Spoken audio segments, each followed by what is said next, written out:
দেব বলেছি সত্য, এই সত্য যদি আমি না রাখতে পারি তাহলে আমার তো নরকেও স্থান হবে না, আমার নরকেও তো স্থান হবে না। তাই আজকে আপনি আর আমাকে অনুরোধ করবেন না গুরুদেব। কি তুই আমার কথা শুনলি না? তুই ভিখারি হয়ে যা,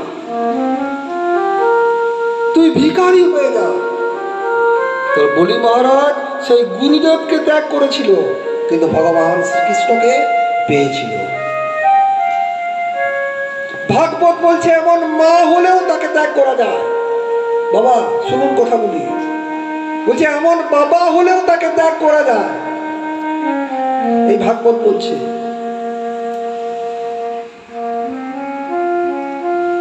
ভরত মহারাজ কইকেয়ী মাতাকে ত্যাগ করে দিয়েছিলেন। কইকেয়ী মাকে বলেছিলেন, মা 14 বৎসর আমি তোমার মুখ দেখবো না, তোমাকে রাক্ষসী